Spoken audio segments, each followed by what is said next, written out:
Hello everyone, Anisha hair. जैसा कि comments में मुझे मिला है कि टीजीटी साइंस की तैयारी ज़्यादातर बच्चों को करनी है और वो मुझे जो है एनसीईआरटी मुझसे क्वेश्चन मतलब जो एनसीईआरटी बुक है उसका पूरा वो मांग रहे थे वीडियो चैनल। तो मुझे ऐसा कोई चैनल नहीं मिला टीजीटी साइंस का। और क्योंकि मेरा बैकग्राउंड जो है साइंस है, मैं एमएससी फिज़िक्स हूँ, पीएचडी मैं फ़िज़िक्स में कर रही हूँ, तो मेरा जो बैकग्राउंड है वो काफ़ी स्ट्रॉन्ग है साइंस और मैथ्स का। इसीलिए जो है मैंने साइंस खुद ही स्टार्ट किया है और मैं सेल्फ स्टडी में ही बिलीव करती हूँ। जनरल पेपर की मैं सिर्फ कोचिंग ले रही हूँ। मैंने आपको बताया था कि जनरल पेपर जो है मैं इंग्लिश निधि मैम से कर रही हूँ, मैथ्स जो है मैं सौरभ तिवारी सर से कर रही हूँ। बाकी सब्जेक्ट्स अभी मैंने स्टार्ट नहीं किए हैं, उनको जैसे मैं करूँगी मैं आपको उसकी भी अपडेट दूँगी। अभी जो है मैंने टीजीटी साइंस का जो सिलेबस है वो मैंने ओपन किया है। मैं आपको पहले सिलेबस दिखाती हूँ क्या और क्या क्या हम पढ़ेंगे। तो ये देखो, जो भी DSSP का एग्ज़ाम दे रहा है, DSSP 2023, तो उसके लिए आपके पास टीजीटी साइंस का सिलेबस कुछ ऐसा है। एक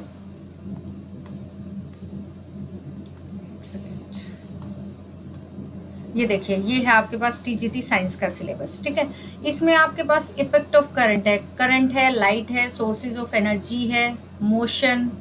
ये आपके पास फर्स्ट 3 चैप्टर्स जो होते हैं ये तो है आपके 10th क्लास की बुक में। ठीक है, ये 10th क्लास में है, ये सारे टॉपिक्स जो भी इसके अंदर हैं। और ये जो है आपके पास मोशन, ये 9th क्लास का है, ये भी 9th क्लास का टॉपिक है।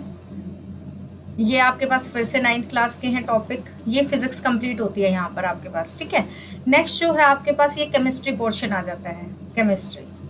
अब ये केमिस्ट्री में matter, nature and behaviour, states of matter, ये भी 9th क्लास का टॉपिक है, ये भी 9th क्लास का। This is also for 9th class, ये भी 9th क्लास। ठीक है, पीरियोडिक क्लासिफिकेशन ऑफ एलिमेंट्स, ये 10th क्लास में आ जाता है। ये केमिकल सब्सटेंसेस है, ये भी आपके पास 9th क्लास का टॉपिक है और 10th में भी आता है। ये आपके पास 11th में भी आता है इवन, ये भी आपके पास 9th 10th 11th। ये आपके पास मेटल, नॉन मेटल है, ये 8th में भी आता है, 9th में भी आता है। कार्बन कंपाउंड्स है, ये आपको जो है फिर से 8th क्लास में 9th क्लास में मिलेंगे। कार्बन कंपाउंड्स 10th में भी मिलेगा ये आपको, और ज़्यादा डीपली जो है 11th में भी मिलेगा। फिर ये आपके पास आ जाता है बायो का, ये टोटली 9th क्लास के टॉपिक्स हैं। ये जो है 10th क्लास का फर्स्ट चैप्टर है, control and coordination second chapter है, ये रिप्रोडक्शन थर्ड चैप्टर है। हेरिडिटी एंड इवोल्यूशन, ये भी आपके पास फोर्थ चैप्टर है। देन ह्यूमन आई है, ये आपके पास 10th क्लास का है कंप्लीट। ये 9th क्लास के टॉपिक्स है। Natural resources, diversity, why do we fall ill, natural resources are environment. ठीक है, तो आपने यहाँ पर देखा कि आपको जो सिलेबस दे रखा है ना वो 9th एंड 10th का है। लेकिन मैंने ये एग्ज़ाम दिया था, मैंने आपको बताया कि अभी जो लास्ट वाला अटैम्प्ट था वो मैंने दिया था, उसमें मेरा जो है इसमें 10 से रहा या 12 से, आई डोंट नो, मेरे 95 पॉइंट समथिंग मार्क्स आए थे इसमें। ठीक है, मैंने ऐसे ही दिया था क्योंकि मैं जो है अपनी पीएचडी में एडमिशन हुआ था उस टाइम पे फॉर्म निकले थे, मैंने भर दिया। I don't know date time की DSSP क्या होता है। तो उससे मैंने देखा कि बहुत ही ईजी लगा मुझे पेपर, या तो ये कह लो कि साइंस और मैथ्स का बैकग्राउंड है इसीलिए। तो साइंस और मैथ्स वाला जो पोर्शन है साइंस का मुझे काफ़ी अच्छा लगा। 100 मार्क्स की साइंस थी, ये मेरा काफ़ी अच्छा हुआ इसमें स्कोर भी। लेकिन मेरा जनरल सेक्शन थोड़ा वीक था जिसको मैं अभी प्रिपेयर कर रही हूँ। ठीक है, तो ये जो साइंस वाला पोर्शन है ना, ये आपका 9th 10th बेशक से मेंशन हो, लेकिन आपको शुरू कहाँ से करना है, क्योंकि टीजीटी क्या होता है 6th क्लास से स्टार्ट हो जाता है आपका, 8 9th क्लास तक आपको पढ़ाना होता है टीजीटी में। तो यहाँ पर आपको स्टार्ट जो करना है ना वो आपको सिलेबस करना पड़ेगा। मिनिमम जो मैं क्राइटेरिया उठा रही हूँ ना, 7th 8th 9th 10th, ये 4 क्लासेस की बुक आपको पढ़नी पड़ेगी, तब जाके आपका जो है ना साइंस का कवर होगा। ये मत मानो बिल्कुल सेम यहीं से आएंगे। अगर आपको ये टॉपिक अच्छे से करने हैं ना तो उसके लिए पहले एनसीईआरटी फुल करनी है आपको, इन तीनों क्लासेस की, चारों की, सॉरी। ठीक है, तो इसके लिए आज मैं स्टार्ट करवा रही हूँ चैप्टर नंबर 7 और मैं A to Z पढ़ाऊँगी। एनसीईआरटी जो है पूरी मैं कंप्लीट कराऊँगी क्योंकि मैं सेल्फ स्टडी में बिलीव करती हूँ और थोरोली। मुझे ऊपर से पढ़ना कुछ पसंद नहीं है। ये जो है मेरा सब्जेक्ट है साइंस, तो इसे मैं अच्छे से ही करूँगी। अगर आपको लगता है आपके लिए हेल्पफुल है तो आप मेरी क्लास अटेंड कर सकते हैं। अगर आपको लगता है कि आप अच्छा वैसे ही कर सकते हैं कोचिंग से तो आप वैसे कर सकते हैं।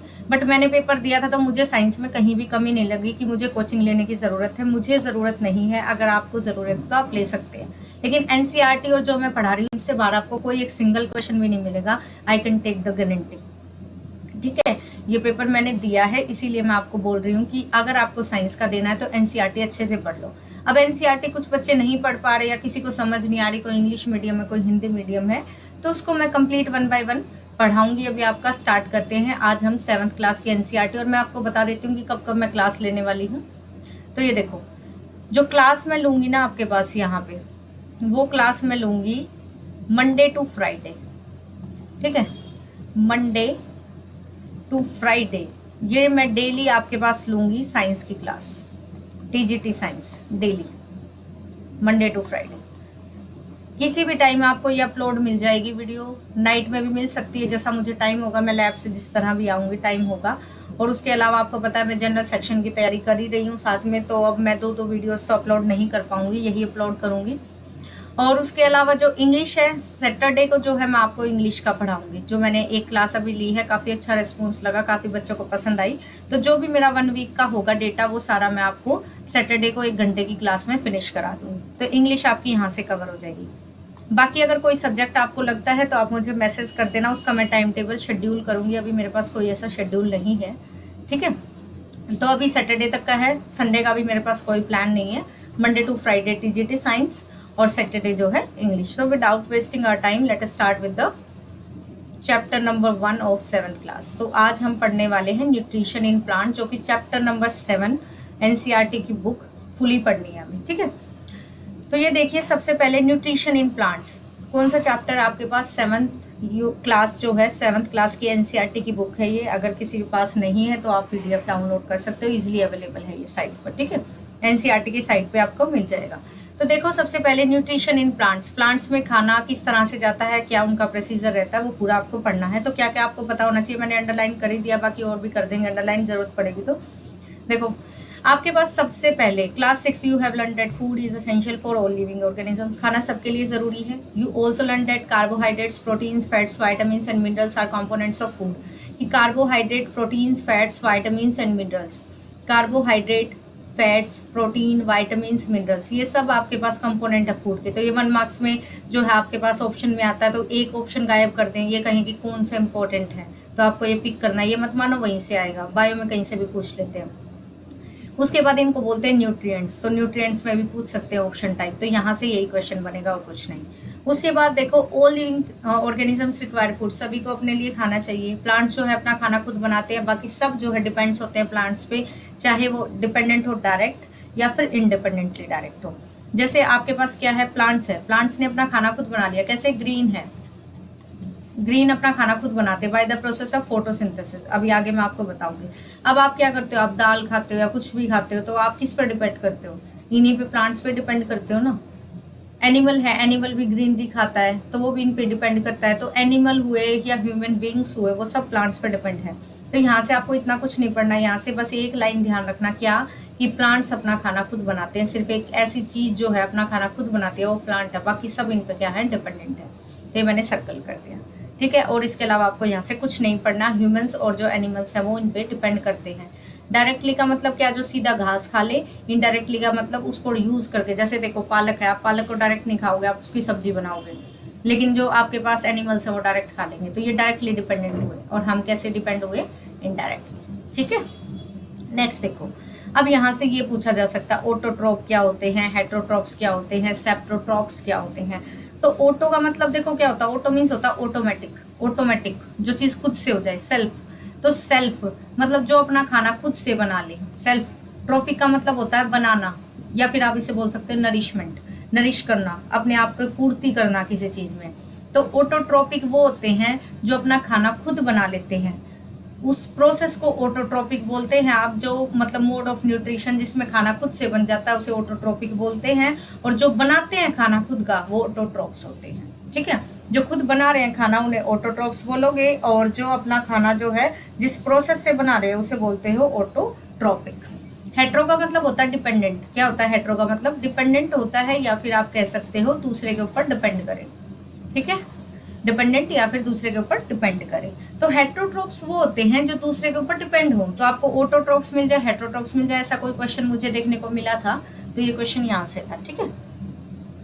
अब उसके बाद न्यूट्रिशन के मोड ऑफ न्यूट्रिशन, मतलब किस किस तरह से आपका खाना बन सकता है प्लांट्स में। तो प्लांट्स अपना खाना खुद से बनाते हैं, किस प्रोसेस से बनाते हैं ये पूछ सकते हैं, फोटोसिंथेसिस नाम है इसका। अभी इसको पूरा एक्सप्लेन करूँ। न्यूट्रिशन आपको कुछ नहीं करना, इसमें फोटोसिंथेसिस पे आओ सीधा। फोटोसिंथेसिस क्या होता है उसको बताने से पहले आप ध्यान रखो कि फूड फैक्ट्री क्या होता है, मतलब खाना बनता कहाँ है, फैक्ट्री कौन सी है प्लांट्स की। तो फैक्ट्री कौन सी है प्लांट्स की? लीव्स है। लीव्स के अंदर खाना बनेगा। कहाँ बनेगा? लीव्स के अंदर। लीव्स क्या होती है? Food factory. क्या होती है लीव्स? Food factory. ठीक है, प्लांट्स की फूड फैक्ट्री होती है। तो ये 1 मार्क्स का क्वेश्चन बनता है। ऐसे ही क्वेश्चन आते हैं, कोई बाहर से नहीं देखने को मिलेगा। और इतना अच्छे से आप जितना बुक से कर सकते हो ना, इतना बेटर आप कहीं से नहीं कर सकते। Leaves are the food factory. ठीक है, अब आपके पास जितने भी रॉ मटेरियल्स है, जैसे भी खाना बनाना है भैया, आपको पता है रूट से पानी जाता है ऊपर, तो वो पानी है वो लीव्स तक पहुंचना चाहिए, कार्बन डाइऑक्साइड पहुंचनी चाहिए, क्या क्या चाहिए, वो सारी चीजें मैं अभी बताती हूँ नीचे फोटोसिंथेसिस में। ये देखो, फोटोसिंथेसिस प्रोसेस होने के लिए ना आपके पास क्या होता है, यहाँ पर शायद दे ही नहीं रखा है अल्टीमेट सोर्स, मैं बता देती हूँ आपको, आगे होगा, ये रहा। देखो, ये फोटोसिंथेसिस की मेन रिएक्शन है, ये आपको पता होनी चाहिए, भी बहुत इंपॉर्टेंट है, कि 10th क्लास में भी आती है। ठीक है, आपके पास फोटोसिंथेसिस के लिए ना आपकी क्या क्या चाहिए? कार्बन डाइऑक्साइड चाहिए, वाटर चाहिए, उससे क्या बन जाएगा आपके पास? Carbohydrate, oxygen. तो सबसे पहले 4 कंपोनेंट रिक्वायर्ड है। कितने कंपोनेंट? 4 कंपोनेंट। वो ध्यान रखना क्या क्या चाहिए, इसमें से एक मिसिंग कर सकते हैं या एक उल्टा लिख देंगे। पहले आपको चाहिए CO2, CO2 को बोलते हैं कार्बन डाइऑक्साइड। सेकंड आपको चाहिए वाटर, H2O।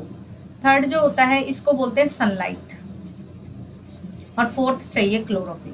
अगर ये सारी चीजें हैं ना प्लांट के पास, तो वो अपना खाना खुद बना लेगा। क्या क्या चाहिए? कार्बन डाइऑक्साइड चाहिए, वाटर चाहिए, क्लोरोफिल चाहिए और सनलाइट चाहिए।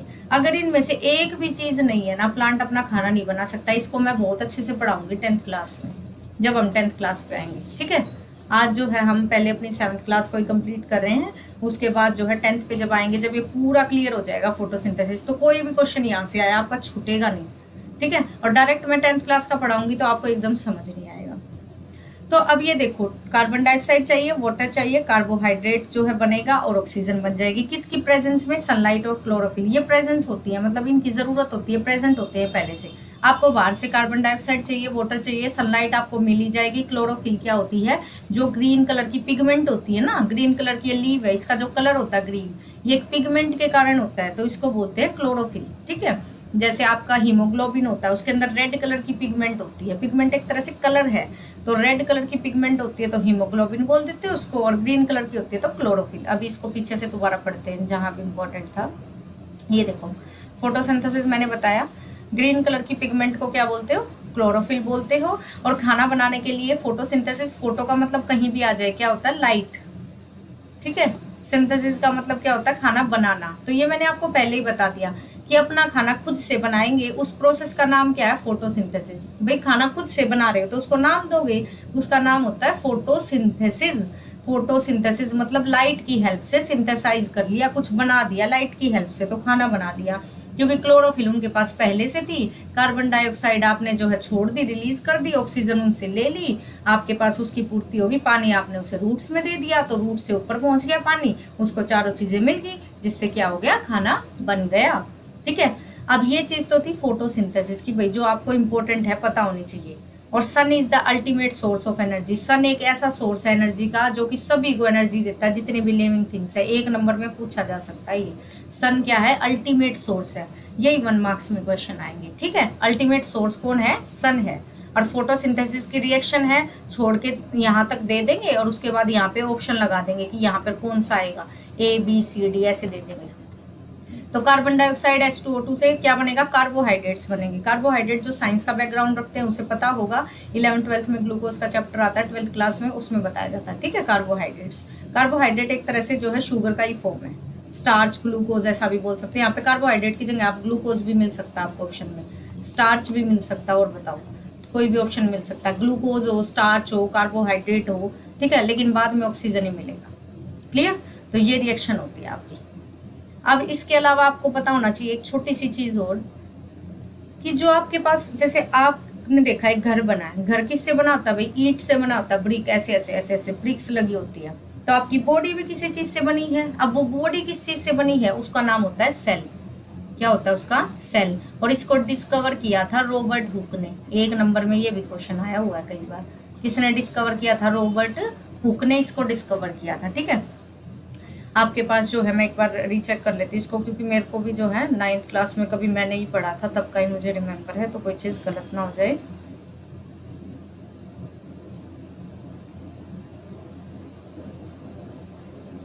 हाँ, रॉबर्ट हुक ने डिस्कवर किया था, ठीक है। तो ये आपके पास रॉबर्ट हुक ने डिस्कवर किया था सेल्स जो है आपके पास। उसके बाद जो ये सेल है ना, ये छोटी छोटी ये सेल हो गई है पूरी, ये भी सेल है, ये भी सेल है, ये भी सेल है, ये भी सेल है, ये भी सेल है।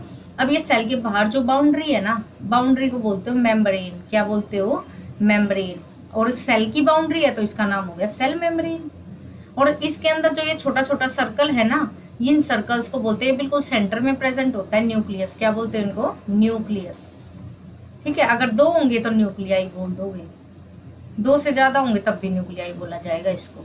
और जो ये इसके अंदर डॉट डॉट ये लिक्विड फिल है ना, जैसे आपकी आंखों के अंदर भी ये लिक्विड फिल होता है अंदर, तो इसमें अलग अलग नाम होते हैं। यहाँ पर जो होता है नाम इसमें सेल में साइटोप्लाज्म बोलते हैं इसको, साइटोप्लाज्म। और ये जेली की तरह होता है, बिल्कुल जेली लाइक। 10th क्लास में जब आई का पढ़ाऊंगी उसमें भी पता लगेगा। विट्रस ह्यूमर है ये लिक्विड हमारा, ठीक है। एक्वस ह्यूमर है, विट्रस ह्यूमर है, इनका नाम होता है। तो यहाँ पर ये नाम है। साथ साथ पढ़ना भी, अगर आपको नंबर लेने ही है, DSSS भी क्लियर ही करना है तो 100% होगा। लिख के देती हूँ मैं, बहुत ईजी पेपर आता है अगर NCERT अच्छे से कर ली तो, ठीक है। सेल होती हैं, सेल के बाहर की मेम्ब्रेन होगी, बाउंड्री होगी तो सेल मेम्ब्रेन, अंदर सेंटर में न्यूक्लियस, और उसके अलावा जो जो उसमें फिल है लिक्विड उसे बोलोगे साइटोप्लाज्म, ठीक है। अब उसके बाद क्या होता है, खाना बनाते टाइम है ना, आपके ये जो छोटे छोटे पोर्स होते हैं ना, देखो ये लीव है आपकी, ये लीव की स्ट्रक्चर है, ये लीव है, इसके ऊपर छोटे छोटे ऐसे पोर्स से होते हैं, क्योंकि खाना बनाने के लिए ओपन हो जाते हैं, ये ओपन होते हैं, क्लोज होते हैं। तो इन पोर्स को जो होते हैं ना ओपन और क्लोज करने के लिए 10th क्लास में आएगा अच्छे से। ये इस तरीके की शेप होती है, बीन शेप, राजमा की तरह। तो ये खुलते और बंद होते रहते हैं, इन्हें बोलते हैं स्टोमेटा। क्या बोलते हो? स्टोमेटा। अभी सिर्फ इतना ही ध्यान रखो, इसको पूरा मैं पढ़ाऊंगी डीपली। अभी आपको इतना पता होना चाहिए कि ये चीज कहाँ पर है, 10th क्लास में आएगी पूरी प्रॉपर, ठीक है। और ये किससे सराउंड होती है? ये बाहर जो है ना ये लगे हुए हैं, ये गार्ड सेल होती है, भाई इसकी रक्षा कर रही है, तो इनका नाम क्या हो गया? Guard cells. कि गार्ड बने हुए हैं, तो इसको खोल रहे हैं और बंद कर रहे हैं, खोल रहे हैं और बंद कर रहे हैं, तो ये क्या हो गया? गार्ड सेल्स, ठीक है। इतना ही पढ़ना और इससे ज्यादा कुछ नहीं करना है यहाँ पे। आओ नीचे, ये सारा मैंने आपको बताई दिया। ये देखो ये गार्ड सेल्स यहाँ पर दिखा भी दिया इसने, स्टोमेटा की ओपनिंग, ठीक है। अब ये देखो इसने क्या किया, एक्टिविटी की, कि लीव्स ली अलग अलग तरह की, और इसने ये देखा यहाँ पर इसने एक एक्टिविटी की है। क्या एक्टिविटी किया है? दोनों जो है ना सेम तरह के प्लांट ले लिए। वैसे ये 10th क्लास में भी एक्टिविटी है, लेकिन यहाँ भी करा देती हूँ मैं। ये बताना चाह रहा है कि आपके लिए जो है ना, क्या ये सारी चीज़ें ज़रूरी है आपके पास?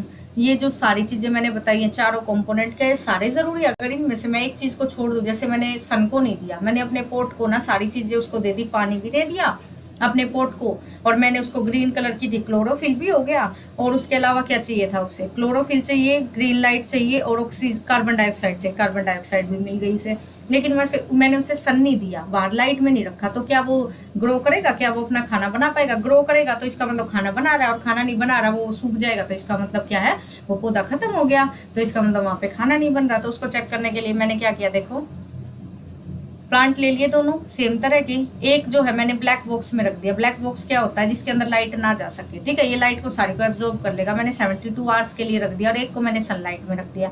मतलब मैंने 2 पोट लिए, एक ये फूल ले लिया, एक ये फूल ले लिया, ठीक है। ये दोनों प्लांट्स ले लिए। एक को तो मैंने रख दिया कहाँ पर? सनलाइट में। यहाँ से जो है सूरज आ रहा है और ये सनलाइट में मैंने रख दिया। एक को मैंने क्या कर दिया? डब्बे में बंद कर दिया है, ब्लैक कलर का बॉक्स, ठीक है। इसको मैंने बॉक्स में बंद कर दिया। अब ये देखते हैं कि 72 घंटे यानी कि 3 डेज के लिए मैंने इसको छोड़ दिया। अब देखते हैं क्या होगा। तो मैंने देखा क्या हुआ, देखो इसको देखने के लिए मैंने ये देखा कि लीव्स पे ना इस तरीके के कुछ पैचेस से आ गए, मतलब काई सी जम गई, ठीक है। इस तरह से कुछ पैचेस से आ गए, काई सी जम गई। मतलब काई क्यों जमी भाई? क्योंकि वो अपना खाना नहीं बना पा रहे थे। 3 दिन के लिए छोड़ा इसलिए पैचेस आ गए। अगर जो ज़्यादा दिन के लिए छोड़ती तो मैं वहाँ पे वो बिल्कुल ही सूख जाता। इसीलिए यहाँ से हमें पता लगता है कि आपके पास क्या है, ज़रूरी है सनलाइट। और इसको चेक करने के लिए आप एक टेस्ट कर सकते हो जिसे बोलते हो आयोडीन टेस्ट। कौन सा टेस्ट होता है? Iodine test. ये आयोडीन का मतलब ये है कि आपने पत्ती को क्या किया, उस पर आयोडीन की ड्रॉप डाल दी, ठीक है। आयोडीन की ड्रॉप डाल दी। ड्रॉप डालते ही आप ये देखोगे जो सूखा हुआ था आपके पास वो अलग कलर देगा, और जो आपके पास धूप में रखा था वो अलग कलर देगा। तो आपके पास क्या होगा, इससे पता लग जाएगा कि उसके अंदर जो है खाना नहीं बना है, स्टार्च नहीं बनी है। स्टार्च मैंने बताया था ना, ग्लूकोज हो, स्टार्च हो या कार्बोहाइड्रेट हो, ये एक्टिविटी है, ये आपको करने की कोई ज़रूरत नहीं है, ठीक है। ग्रीन पैचेस को एल्गी बोलते हैं, काई होती है, ठीक है, काई की तरह लग जाती है। अब हेटरोट्रोपिक मैंने आपको बताई दिया, इससे ज़्यादा आपको यहाँ पर पढ़ने की कोई ज़रूरत नहीं है, कुछ इंपॉर्टेंट नहीं है। अब यहाँ पर जो है ना एक चीज़ और आती है इम्पोर्टेंट, वो क्या आती है? देखो ये वाला प्लांट, ये बहुत पूछा जाता है भाई पेपर में, कस्कुटा, अमरबेल, ठीक है। ये जो होती है ना, एक प्लांट होता है येलो कलर की ब्रांच का, मतलब देखो स्टेम के पास में, मतलब जैसे आपके पास एक ब्रांचेज है, जैसे यहाँ पर एक फिगर है, ये देखो, ये कभी पेड़ पर गिर जाए तो आपने सुना होगा पेड़ खराब हो जाते हैं, है ना। अमरबेल बोलते हैं इसको, कहीं भी डाल दो वहीं पे उग जाती है। और ये ग्रीन कलर की नहीं होती, ये पीली पीली सी होती है थोड़ी सी। तो ये जो होती है ना कस्कुटा होती है, जिसे जिस भी प्लांट पे आप डाल दोगे ना ये उसी को खराब कर देती है। तो ये अमरबेल जो होती है ना, इसको बोलते हैं कस्कुटा, और इसके पास क्लोरोफिल नहीं होती। तो 1 नंबर में ये क्वेश्चन आ सकता है कि क्लोरोफिल नहीं है, ऐसा कौन सा प्लांट। अब आप सोचोगे प्लांट है तो क्लोरोफिल भी होनी चाहिए, लेकिन क्लोरोफिल नहीं होती किसके अंदर, अमरबेल के अंदर या फिर कस्कुटा, ठीक है। ये रेडीमेड फूड लेता है, और कहाँ से लेता है रेडीमेड फूड, जिस पे ये डल जाएगा उसी से खाना ले लेगा। और जिस पे डलता है ना, जो खाना इसे देता है, उसको होस्ट बोलते हैं। क्या बोलते हैं उसको, होस्ट बोलते हैं, ठीक है। बस यहाँ तक ये याद रखना है। अब उसके बाद आपके पास नेक्स्ट आते हैं कि कुछ ऐसे प्लांट्स भी होते हैं जो प्लांट क्या करते हैं, इंसेक्ट्स को खाते हैं, ठीक है। आगे आगे आप जो है पढ़ोगे, छोटे क्लासेस में भी आ जाता है ये। जैसे एक नेक्टर टाइप होता है कि प्लांट्स को जो है कोई भी उसके अंदर इंसेक्ट गया और उसने बंद कर लिया अपने आप को, ठीक है। Do not touch type plants होते हैं। तो ऐसे प्लांट्स का नाम होता है इंसेक्टिवोरस प्लांट्स, मतलब जो इंसेक्ट को खा लें वो इंसेक्टिवोरस, ठीक है। बस इससे ज़्यादा कुछ नहीं। कस्कुटा का नाम पैरासाइट क्यों है, ये 10th क्लास में और अच्छे से पढ़ोगे। होस्ट पे जो दूसरों से खाना लेना उसको पैरासाइट ही बोलते हैं, होस्ट से, ठीक है, पैरासाइट। आगे कुछ नहीं करना, सेप्रोट्रोप आ जाओ भाई। सेप्रोट्रोप भी बहुत इंपॉर्टेंट है। सेप्रोट्रोप्स क्या होते हैं, सेप्रोट्रोप अपना खाना लेते हैं मरे हुए उससे, डेड एंड डिकेइंग से। किससे लेते हैं, डेड एंड डिकेइंग से अपना खाना। कैसे लेंगे भाई, आपने ये देखा है काफ़ी दिन तक आप उसको छोड़ दो ब्रेड को, तो उस पर थोड़ी थोड़ी ना फंगस लग जाती है। ऐसे क्या लग जाती है उस पर, फंगस। तो ये जो फंगस लगती है ना उस पर, तो ये फंगस ही क्या होती है कि वो अपना खाना ले रहा है उससे, इसीलिए उस पर फंगस लगती है। ये मशरूम है, काफ़ी दिन तक छोड़ दो, सड़ी हुई चीज़ें, मतलब जितनी भी सड़ी हुई चीज़ें होंगी ना, उसमें क्या होगा आपके पास, सेप्रोट्रोपिक न्यूट्रिशन होगा। कैसा होगा, सेप्रोट्रोपिक, ठीक है। मशरूम हमेशा ये गंदे इस पे ग्रो करती है, ठीक है। पैकेट ऑफ मशरूम हुआ या मशरूम हुई, वो सारी इसी में ग्रो करती है, डिकेड मटेरियल, मतलब गंदे इसमें, ठीक है। इनको फंजाई बोलते हैं। क्या बोलते हैं, फंजाई। कुछ फंगी भी बोल देते हैं, फंगी बोलो या फंजाई बोलो, जो आपकी प्रोनाउंसिएशन हो, ठीक है। अब आपके पास जो है इस मोड को क्या बोलते हो, सेप्रोट्रोपिक। तो मोड ऑफ न्यूट्रिशन मैंने आपको कितने पढ़ा दिए, 3। ये पूछा जा सकता है, एक न्यूट्रिशन का मोड हटा देंगे वहाँ पे और ये बोलेंगे कितने होते हैं बताओ, इसमें से कौन सा नहीं है, एक हटा देंगे। तो एक तो है ऑटोट्रोप, जो अपना खाना क्या होंगे, खुद से बनाएंगे। दूसरा है हेट्रोट्रोप, जो दूसरों पे खाएंगे, दूसरों से लेके। सेप्रोट्रोप क्या, जो गंदे मरे हुई चीज़ों से खाएंगे। सेप्रोट्रोपिक मतलब सड़ी हुई चीज़ों पे। उसके बाद कुछ भी नाम दे देंगे तो उसको टिक कर देना। ये तीनों तो मोड में है ना, खाना बनाने के तरीके, ये प्रक्रिया है मोड का मतलब, ठीक है। और जो बनाएंगे उन्हें सेप्रोट्रोप्स बोल दोगे आप। फंजाई किस किस पे ग्रो हो सकती है, पिकल्स पे हो सकती है, तो कहीं भी ग्रो हो सकती है भाई, जहाँ भी सड़ी हुई चीज़ें, जैसे बारिश का मौसम होता है ना, मानसून का, उस टाइम पे ज़्यादा ग्रो हो जाती हैं ये चीज़ें।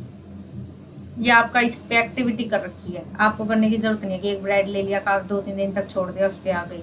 तो ये तो आपको भी दिख रहा है, आ जाएगी। उसके बाद एक छोटी सी चीज़ और रहेगी इसमें, क्या, न्यूट्रिएंट्स जो होते हैं ना, आप सोइल है, मिट्टी है, मिट्टी प्लांट्स को भी कुछ ना कुछ न्यूट्रिएंट्स चाहिए, जैसे हमें चाहिए जीने के लिए। तो वो कैसे लेते हैं, वो आपके पास देखो, कई बार आपने देखा होगा फर्टिलाइजर और मैन्योर जो होती है ना, उन्हें आप जो है डालते हो उसके अंदर। क्यों, क्योंकि उसके अंदर नाइट्रोजन होता है, पोटेशियम होता है, फॉस्फोरस होता है। ये सब जो है ना आपकी सॉइल की क्वालिटी को बढ़ा देते हैं, जिससे जो है आपका प्लांट्स अच्छे से ग्रो होता है। फर्टिलाइजर और मैन्योर्स, ये भी क्वेश्चन बहुत पूछा जाता है भाई, किस चीज़ को ऐड करते हो और क्या क्या होता है फर्टिलाइजर में और मैन्योर्स में। नाइट्रोजन होता है, पोटेशियम होता है, फॉस्फोरस होता है, ठीक है।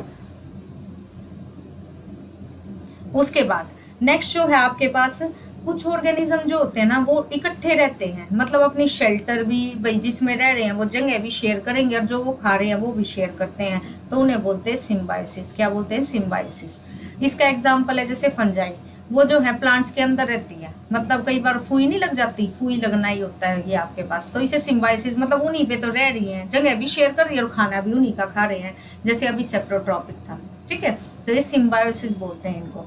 उसके बाद होते हैं एक लीचन्स होते हैं। लीचन्स वो प्लांट होते हैं जो कि आपके पार्टनर होते हैं, जैसे एल्गी हो गया, एल्गी और फंगस हो गया, दोनों इकट्ठे रहते हैं पानी के अंदर ही, ठीक है। अपना शेल्टर भी देंगे, पानी में रहेंगे भी, खाएंगे पिएंगे भी वहीं पे। तो इनका नाम लीचन, वो काई की तरह देखो जानवर से होते हैं, पतले पतले से पानी जैसे से, उन्हें लीचन्स बोलते हैं। क्या बोलते हैं? लीचन्स बोलते हैं, ठीक है।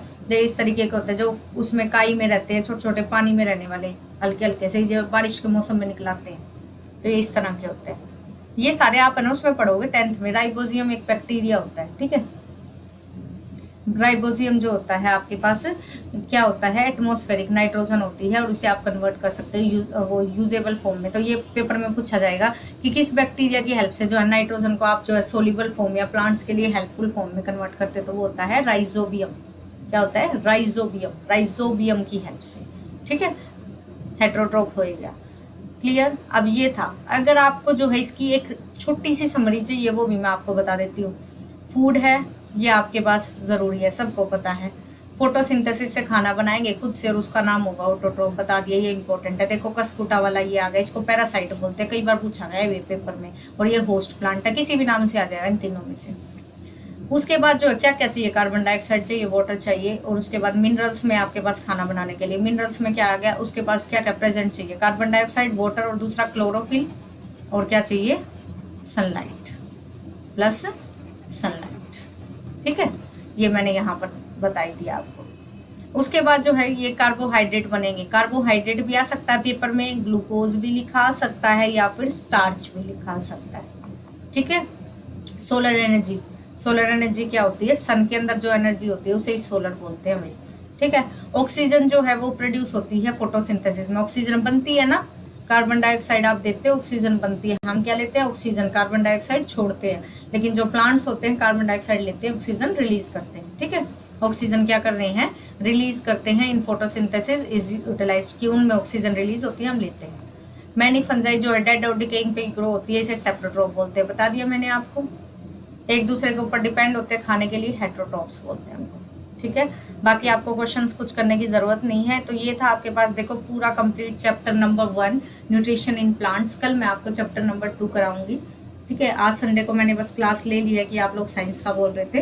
अगर आपको अच्छा लगा हो, समझ में आया हो, तो देखो ये मेरा खुद का सब्जेक्ट है, इसमें मैं गारंटी ले सकती हूँ, ठीक है, कि आपका कोई भी क्वेश्चन नहीं छूटेगा। और अच्छा लगा हो तो अच्छे अच्छे कमेंट करना, सो डैट कि मैं आगे भी और क्लासेस आपके लिए लेके आऊँ, और DSSB की जॉब आपको 100% मिलेगी। अच्छे से पढ़ना, बस इसको एक बार रिवाइज कर लेना, वीडियो को 2 बार देख लेना, बस 2 बार देखते दिमाग में सेट है पूरा, ठीक है। आपका जो है आराम से क्वेश्चन हो जाएगा। यहाँ से 4-5 क्वेश्चन बनते हैं, ऑटोट्रोपिक, हेट्रोट्रोपिक, सेप्टोट्रोपिक, पैरासाइट, कस्कुटाबोल, फोटोसिंथेसिस प्रोसेस, ये 4-5 बस। और न्यूट्रिएंट्स के टाइप की, न्यूट्रिएंट्स में कार्बोहाइड्रेट होते हैं, फैट, वाइटामिन, मिनरल्स, बस ये 5 क्वेश्चन। और इसके अलावा इस चैप्टर में कुछ नहीं है न्यूट्रिशन, क्योंकि ये प्लांट्स का न्यूट्रिशन था खाली, ठीक है। सो मिलते हैं कल फिर से एक नई क्लास के साथ। Thank you, take care, all the best for your exam. लिख देते मैं यहाँ पे, all the best for your DSSB 2023 exam. 3-3 साल में फॉर्म निकलते हैं, एज भी जा रही है, तो अपना अच्छे से तैयारी करो, ठीक है।